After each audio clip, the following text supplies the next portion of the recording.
Can you hear me? Before you start, Manu, I just wanted to say, Yes. Shubha, I just wanted to say hello to Shubha. She's my friend, and she had done a project on Gurus Who Believe. She had done a video. She had chosen 4 students in the arts and interviewed their Exactly. gurus and created a video. So we had always thought about sort of continuing that strand of thinking because while everyone, Mm-hmm. all of us have needed gurus, I think our children are in particular need of them because they don't have access to educational and work systems like the neurotypicals do. So they're particularly important in Mm-hmm. our lives. And so thank you, Ujwal, and thank you, Manu, for being here. Makes a tremendous difference. There's actually a project going on which Shilpi started from Special Sati. We are just now doing 100 days of self-care. And I said, okay, this is good timing with Ujwal and Manu. I'm actually having a few hours in the day for myself. So it's a good time to track what time I have. And we are doing that 100-day thing right now. So anyhow, I'm very glad you're all here. And I see this as another little step in the Gurus Who Believe series as well. So over to you, Manu, and we'd like to hear from you about, the Sherry's and hashtag goal. Definitely. Thank you so much. So I will start off with hashtag code and maybe we'll also make it interactive so you can also add points where how Anand's journey has been throughout this. So I think one of the reasons why we started hashtag code was that, we believe that everybody deserves equal education no matter where you come from. And in this day and age, many kids have good primary and secondary education. But when it comes to tertiary education, there are not much options. Like colleges are not accessible, and because of this, what happens is that there's no option if you don't have professional education, then you because of this, there's a lack of opportunities for careers. And no matter where you come from, everybody deserves equal opportunities, right? And we live in a digital world where in tech particularly, more than your degree or your certificate, your skill set what matters. So we set out a goal to make skilled individuals in neurodiverse. Okay. Though there are few people who are hiring neurodiverse individuals, but if you see the way they're hiring is mostly based on CSR, and that will not work in a long term. If you need equality, equity, right? You need to feel they need to add value, and they need to be among everybody else. That's the philosophy that we run on, and that the only way to achieve that is to skill someone and who can add business value to the company so they can grow in the community itself. So the way we teach coding is very different. We approach coding in like more of a we believe in more of visual based learning. So we have a curriculum called creative coding where we were able to curate interests of every single child that has been with us, irrespective of their learning ability, their attention span. Even a kid who could not sit for 10 minutes now sitting for 45 minutes in coding. So there are different learning paths which is customized to each individual. So based on we have like 3 stages: foundation, advanced, and specialization, and it goes through that. So we have hundreds, well, I think more than 100 students across India, US, UK. And with time, what has happened is many of our students have completed the foundation, went to advance, and some of them have also got placed in corporate and etc. What we noticed there was that while we skilled our students, most of them, even if they got placed, they were not able to give meaningful work because the people around them did not know how to get work out of them. So it became more like a chore to manage them. So then we realized that it's not enough just to make inclusive tech education, but you need to also make inclusive workplace and toolkits to support them and enable them to be equal part of the society. So that's where Cherish came in. Cherish is basically a company where our students can get work, and the ones that were skilled and basically be part of the system, like be belong to a team. Like we go to work not just to earn money, we go to work because we want to belong somewhere, right? And I think the belonging is a very important thing. So if you ask me what we're doing, I wouldn't say we're building a company, but we're building a community, from skilling to enabling them to earn money and to build projects, etc. So in Cherish, what happens like generally your 9 to 5 job, right, where you go to an office. I don't think that model is done anymore. I think there's a model of more like project based. So that's what we are trying to push in Cherish, like basically enable our students to decide the projects that they want to work on and grow. We have also identified the skill sets and the tasks that can they do. Like instead of saying that, okay, you're going to become a web developer, you're going to become a designer, we are identifying specific tasks. We are creating work toolkits to enable them to be able to do that task, not just our neurodiverse, but anybody. It's end of the day, it's all about inclusion. So a couple of focus area currently is first we're starting with web development, then we're focusing on data, and we're also focusing a little bit on marketing, UX, and social media also. So these are the different various spaces. I think Ramon, would you like to add few words? Maybe Anand's experience, and then I'll just continue from there. Okay. The few things that I wanted to add first Mhm. was engaging the family. I think that's something very unique that I've seen about hashtag code because I think ultimately, and I've said this before, nobody knows the child as much as the parent does. And so including them in the system is helpful because it actually eases the load for the teachers and employers as well if parents are part of the ecosystem. So one thing you'll see is there are several parents who have actually become mentors or project part of the project team in Sherry's and hashtag code. So I think that's a very good trend because they will also understand the other neurodivergent individuals who are in there. So that is one thing. The second thing is, the same point I made with our experience with Ujjwal, which is what I call co-production. You really cannot operate on a model of, I have my agenda and you have to follow it. So we'll go up to Manu and sometimes say, well, really, I think Anand needs to be in Bangalore and, there are certain things he's working on with Ujjwal. He just has to do that. And then, can we just do this coding part online for the time being? And we just have to work a little bit flexibly. So that flexibility has to be there, connecting to where the individual is, what the overall issues are, and uh, trying to find a path forward.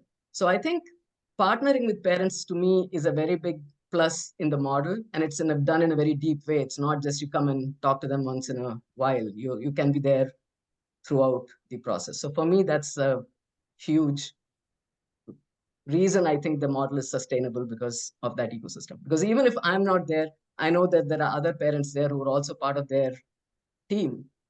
And it also is beneficial for parents, I think, because a lot of them have had to give up their careers and they've had to stay home all the time to take care of their children. So now, for example, one of the students in Anand's team, he and his mother, they'll come together and we go together too sometimes.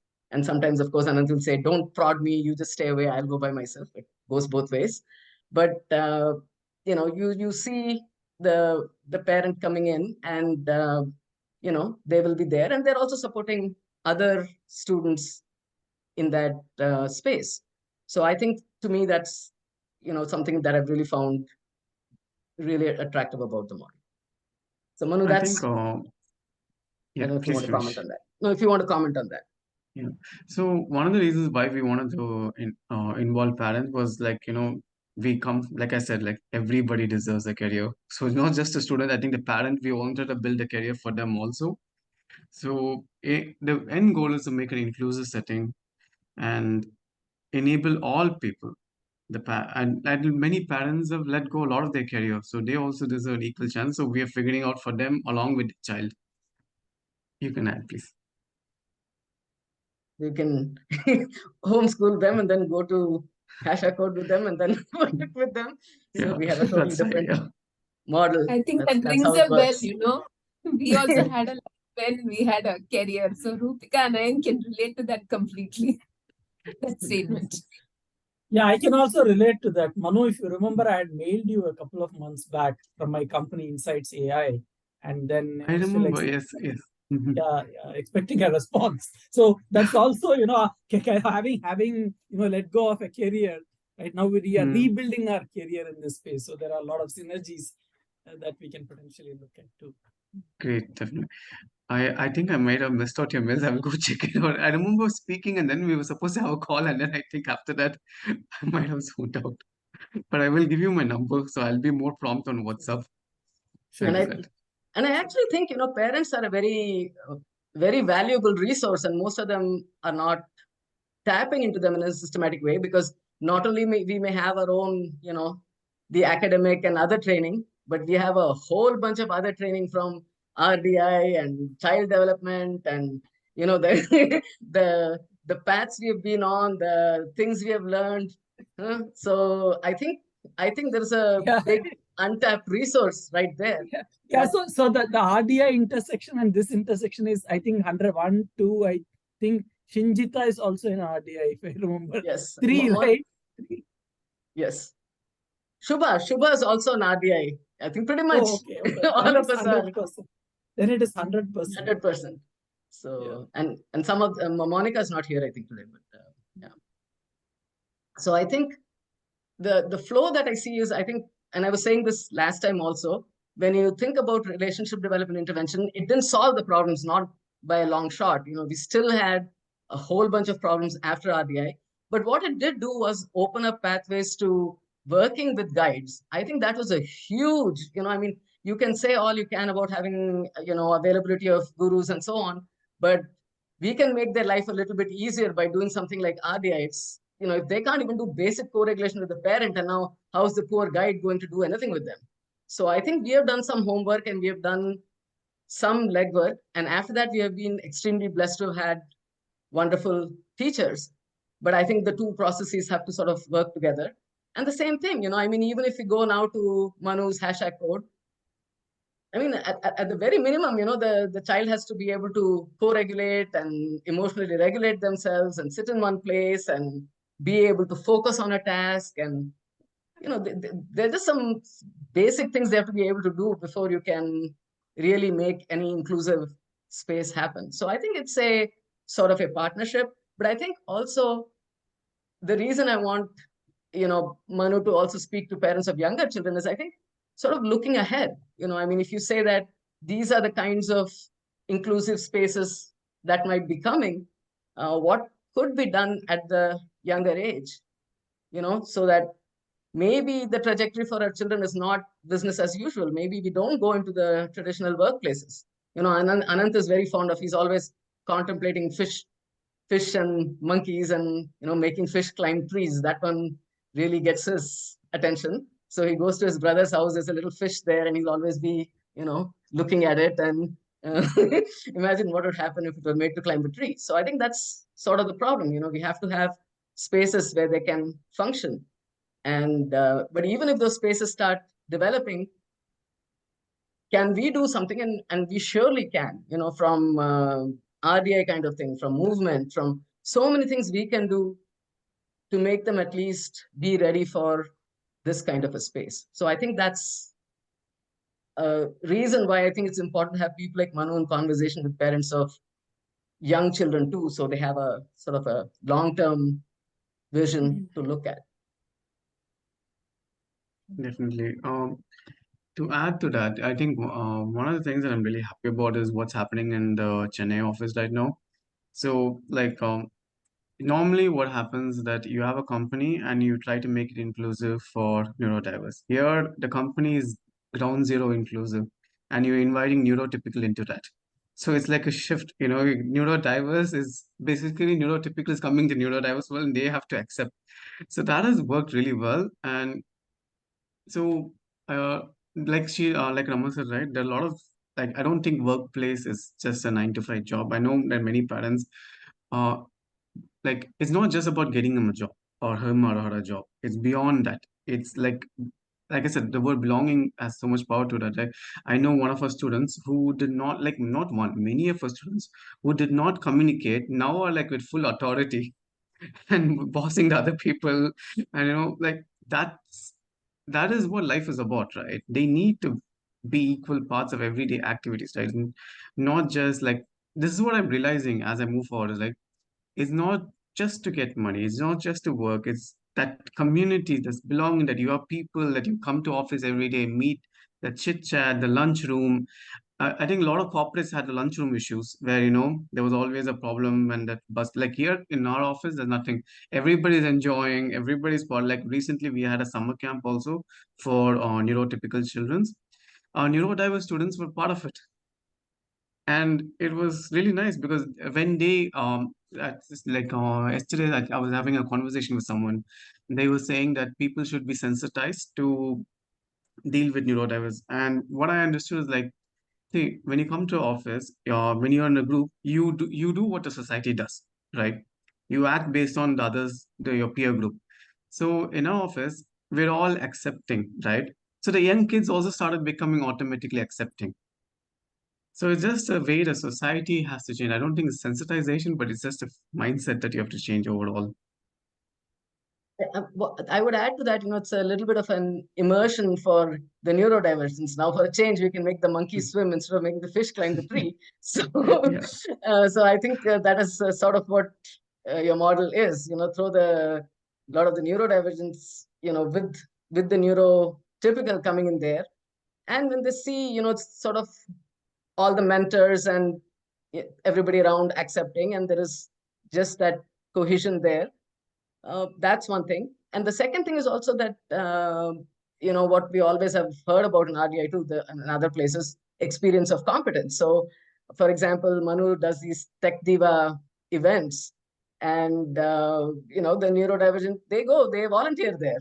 So, they also get these little opportunities which the neurotypical kids get. And in fact, that's one of the reasons, I push Anant to do these videos and share them on his website and so on.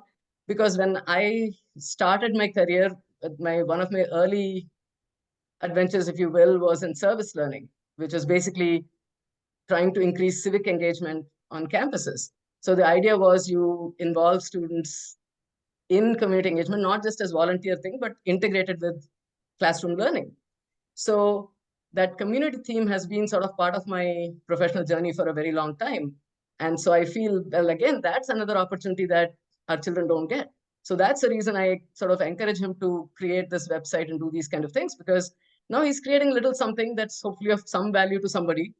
And at the same time, he's learning a whole lot of skills, right? I mean, just to create that YouTube channel and to create the website, just by creating the little thing, he's learned a tremendous amount of skills. So that whole process, the being part of the ecosystem, and they have not just the neurodivergent, they have Tech Diva. I don't know if, Manu, if you want to say a couple of words about Tech Diva. Yeah. So like our goal has always been getting people from different communities who have been neglected by the society, skill them with tech, and enable them all together. So, Hasha Code, we work with people with diverse learning abilities. Tech Diva, we work with women from low income communities, and we skill them and we give them scholarship to go higher education, etc. So, like we always spoke about inclusion for neurodiverse. So, what I wanted to do was that make our neurodiverse be part of inclusion for another group. They can also voice out, right? That's what inclusion is about. Not just demanding, but they also participate and advocate for others. So that's the idea. So the overall in Cherish, what's happening is so Cherish is an inclusive workplace where we have people from with different learning abilities, first generation learner, women from different societies, even parents who are retired. All these people come together and work and basically form a company out of them.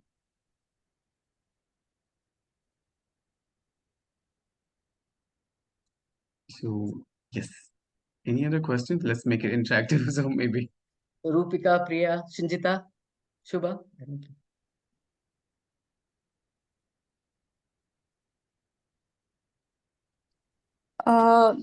Yeah, Raman, this is Shubha here, and hi, Manu. I think I spoke to you Right. once before. So I was just wondering, like, I'm amazed at this kind of a workplace that you've started, and I was just wondering if the person is not like present in your in Chennai for whatever reason right now. So how could they participate in this? Okay, so what we're doing is, so we have one office in Chennai. We will be opening up a second office in Bangalore. And then for the other cities, yes, I know many people are very happy about that. So All of us are happy I about it. think I Just think want it's to know how many Bangaloreans here. I think Rupika, myself, a Bangaloreans majority will is be Bangaloreans only. well. Okay, so So Yeah, You we have to have. come to Bangalore. No choice, I suppose. Yes, we are coming. And from other cities from there onwards, we are thinking of something called Hashakot Pods, basically inclusive workplace where parents, I think parents, schools can take it up, or license it from us, and we will create an environment for them from there. So that's the scalability plan for us. Because it's not while people can work remotely, I still believe that you need an inclusive workplace to go there. I've seen so much changes in my own students. Like, see, learning works really well when you do it online, but when you're working, it should be in hybrid. You don't have to go to office 5 days a week, but at least 2 days know who you're working with. That in person really helps. So we will probably partner with other people and set up these pods. So count us in for Bangalore, Manu. Any help you want? Definitely. Any other questions? Yeah. So Manu, are Mhm. all the trainings done in person or like the initial ones are taken online? Anything That's of that completely nature? online. All the trainings is one-to-one online. We don't do any in-person training. Okay. So before you employ, you train. So we have different learning paths. So they Okay. go through that. So what happens is that once they understand, so we have a very different methodology to learn, and Mhm. that methodology helps us to translate into work also. So Okay. the transition becomes easy. So when even if somebody, let's say we have people from like Anand, for example, did come was in UK, was in Bangalore. But when he came into office, he was able to gel with everybody because the methodology always remained the same, irrespective. Okay. So it's almost, in a sense, an on-job training which happens online and then transitions into the workplace offline. Yes. But our course is not, it doesn't start off with for particularly for a career oriented. First, what we do is we set the foundation. Basically, we focus a lot on logic and computational thinking process because it's not just enough to skill them. It's you need to enable their thought process.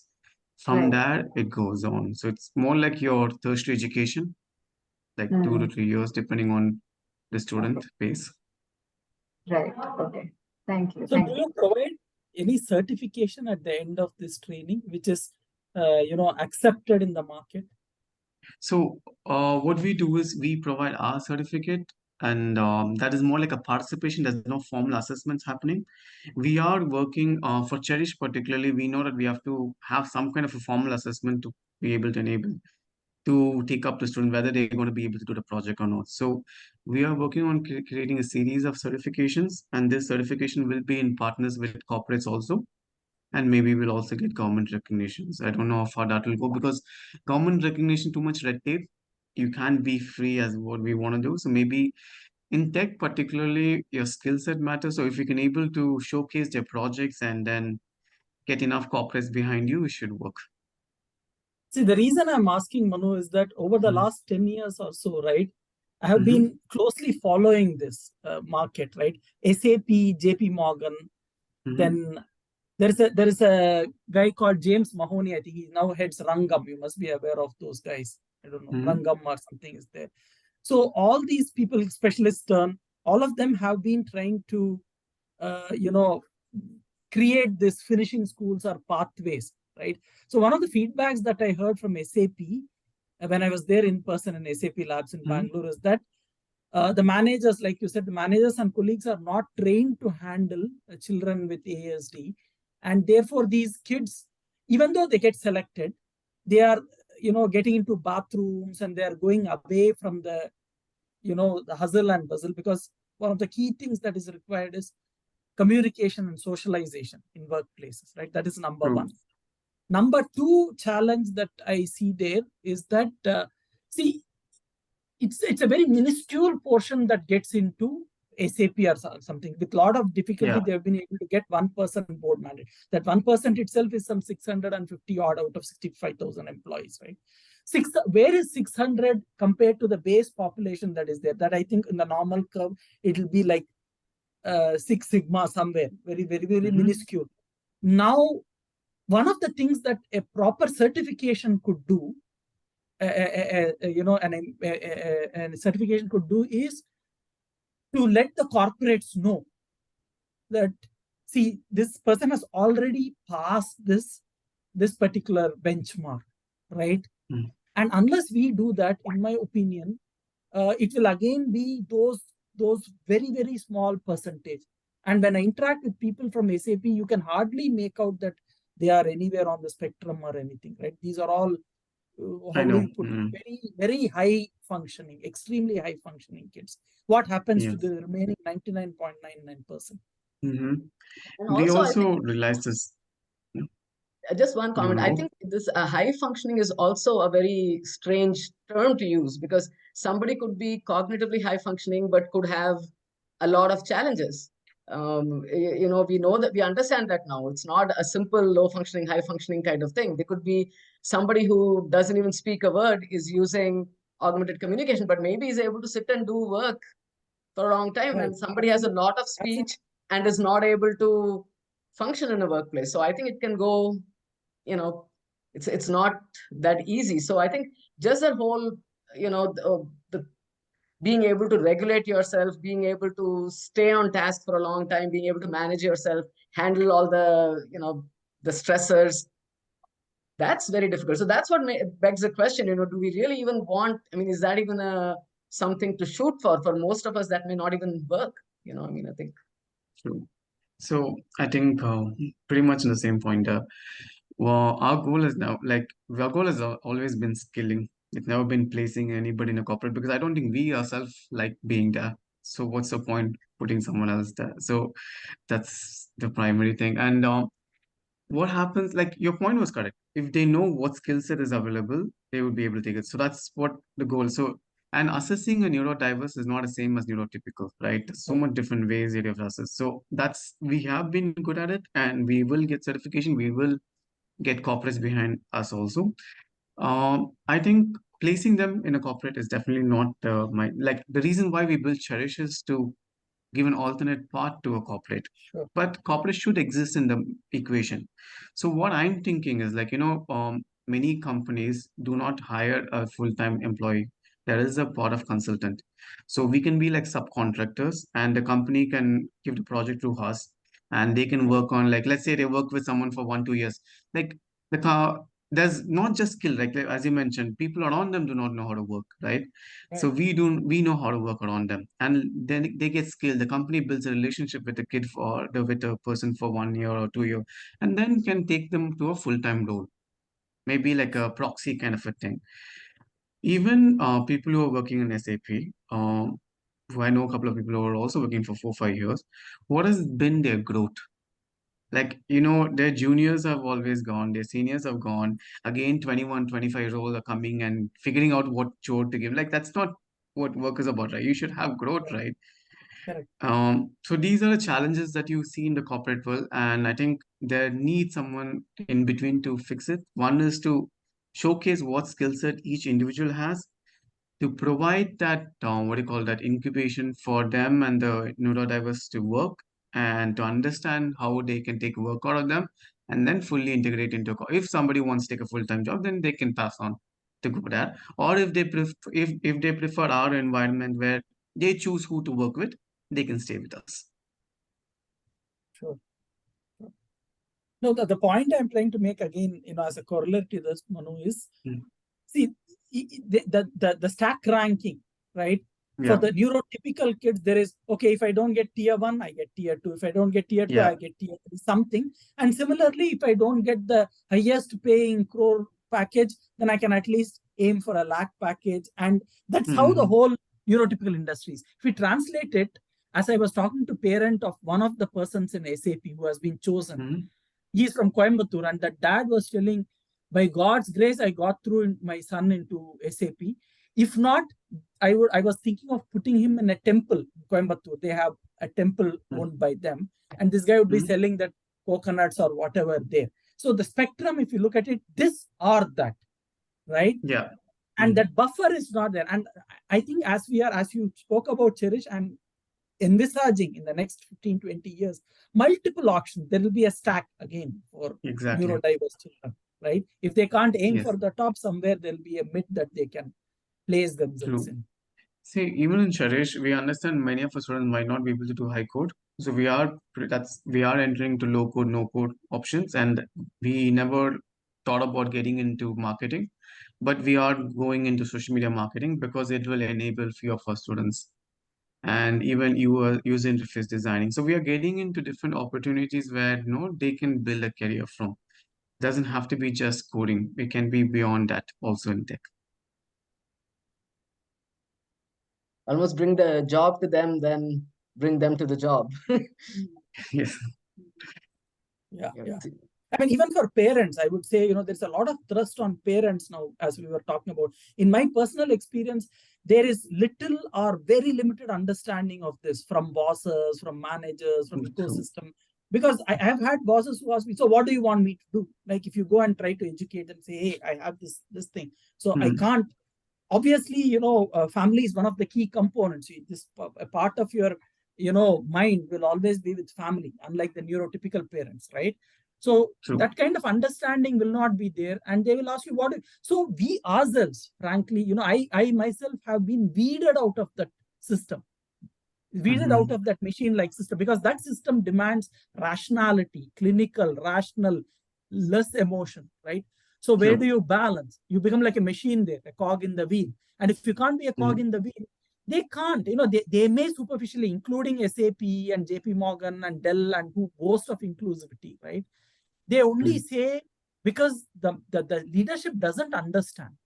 They don't. They just want this to impress their clients, saying that especially for the US clients, we are inclusive. Means it's again a marketing for them, right? It's a big marketing gimmick that happens for them.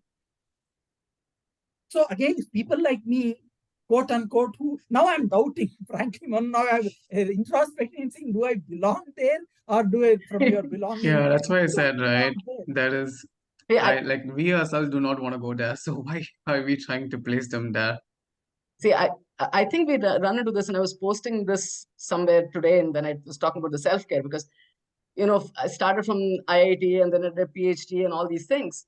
But after a point, your workplace doesn't engage you because you're having this, it's like you have a totally different existence and a totally different, set of experiences which nobody has. And that's partly why I get so involved in, creating all these websites with Anant and so on. It's like everything from my IIT days to, my teaching experience, everything, I can bring it into something that I care about. Whereas you just little by little, you disconnect from, leave it on the children. I think the parents disconnect from the workplace as well. So instead of them going to the workplace, I think we fall out is sort of what happens, or at least hang in there somehow. But yes. So I think we're almost out of time. So any closing comments, Manu? I'm very good. I will hopefully see you all soon in Bangalore, sir. Yes, yes. Thanks very much, Manu. I think we'll, many of our people are not able to attend, so I'm sure they'll see the video later on. So thanks for coming. I think this was a very helpful conversation, and I'm happy you were able to be here. Thank you. And thank you, Ujjwal. Thank you. Thank you. Thanks to both of you. Very, very happy that both of you came today. Thank you so much. Ma'am, for organizing this. Thank you so much. Yeah. Thank you, Manu, and thank you, Ujjwal, sir. Thank you so much. Children really enjoyed the theater. Great. We will connect over. I think I don't know if you have my number. So I will send you my number regarding the insight conversations. Maybe we'll have fix a call and we'll talk further regarding that. Sure. I think I have your number. I'll check, and nonetheless, you just you can. Yeah, that'd be great. Okay. Thank you. See you, everybody. Bye. Thank you. Bye. Bye. Thank you.